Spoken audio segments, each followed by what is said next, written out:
देखो ये जो बने हुए ना एक ही चीज के चित्र हैं सब। कितने चित्र हैं वैसे? ये 5 हैं, लेकिन 5 के पांचों पुंकेसर के चित्र हैं। किनके? पुंकेसर के। जैसे ये पहला वाला जो चित्र है ना पुंकेसर का, ये जो है नीचे से दिखाया है या ऊपर से दिखाया है? कहाँ से? ऊपर से। ऊपर से। और ये जो बी नंबर है ये साइड से दिखाया है। कहाँ से? साइड से। और फिर ये अगला जो दिखाया है तो ये नीचे से एक तरफ से दिखाया है। और तीसरा नंबर प्रतिपृष्ठ दृश्य दिखाया है, मतलब जो एक तरफ से दिखा दिया फिर दूसरी साइड का दिखाया है वो। और ये काट के, अगला जो सबसे ई नंबर है ना, ये काट के दिखाया कि अंदर क्या होता है। तो जैसे पुंकेसर है तो पुंकेसर के अंदर पराग कोश होते हैं, पराग कण होते हैं। क्या होते हैं? पराग कण। तो पराग कण का मतलब है, पराग कण का मतलब ऐसे मान लो जिससे नए पुष्प का जन्म होता है, वो चीज़ है पराग कण। तो ये तुम जान रहे हो कि एक पुंकेसर के अंदर कितने कोष होते हैं, उसमें कितने घर होते हैं, कितने कमरे? 4, जिनके अंदर परागकण भरे हुए होते हैं। और उनका नाम ही उन कमरों का नाम ही होता है परागधानी। क्या होता है? मतलब जहाँ पर पराग, ऐसे समझ सकते हो जहाँ पर पराग रखे होते हैं, जहाँ पर परागकण रखे होते हैं। जैसे देखो स्टेम कोशिका होती है ना, मनुष्य में क्या होती है? स्टेम कोशिका।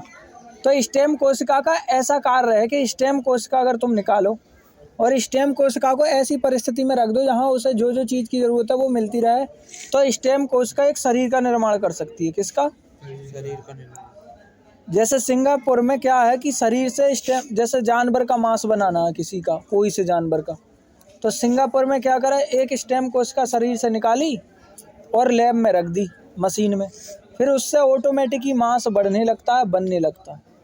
तो उस मांस का खाने के लिए प्रयोग वो लोग करते हैं।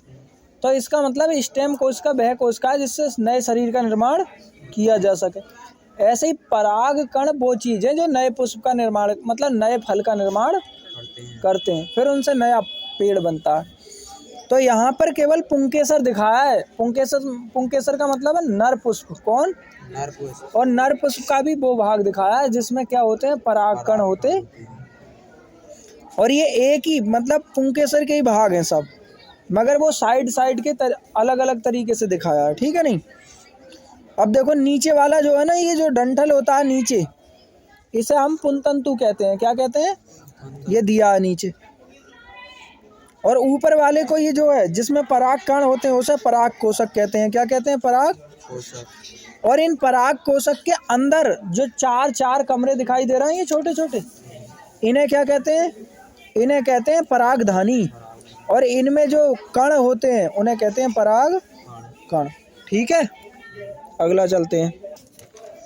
अब देखो अगला जो है ये चित्र में ना, इस वाले में क्या दिखाया है? इस वाले में पीछे दिखाए एक पराग कोश के अंदर वाली जो अंदर जो उसमें छिद्र थे ना 4, तो वो एक में ही दिखाए थे। अब उन्हें भी विस्तार करके यहाँ पे दिखाया है अगले वाले चित्र में। और किसी चीज़ का देखो, कोई बालक को अगर ये चित्र तुम नॉर्मल दिखाओगे ना तो वो यही नहीं समझ पाएगा ये फूल का है, लेकिन ये फूल के भी अंदर के भाग हैं। कहाँ के भाग हैं? अंदर के भाग। तो जैसे पीछे दिखाया पराग कोश जिसमें होते हैं ना, उसे परागधानी कहते हैं। तो परागधानी का चित्र है ये, अंदर से परागधानी का चित्र है। समझ रहे हो? इसमें दिखाएं, देखो परागकण दिखाए नहीं दिखाएं, ये दिखाएं परागकण। ये थोड़ा सा खुला हुआ है, यहाँ से परागकण निकल करके क्या आते हैं? ऊपर वो आते हैं, उस पर पराग कोशक पे आते हैं। किस पे? और फिर वर्तिकाग्र तक पहुँचते हैं। वो कहाँ तक? वर्तिकाग्र पर पहुँचते हैं। इसी परागधानी के और भाग अगर इनके नाम जानो तो इसका और चित्र ये है अगला, ये देख लो सब। एपिडर्मिस दिया है। एपिडर्मिस मतलब बाहर वाली त्वचा।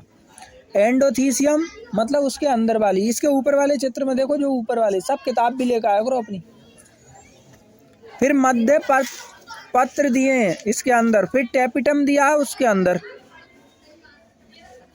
फिर लघु बीजाणु मात्र कोशिकाएं, लघु बीजाणु मात्र कोशिकाएं दी हैं।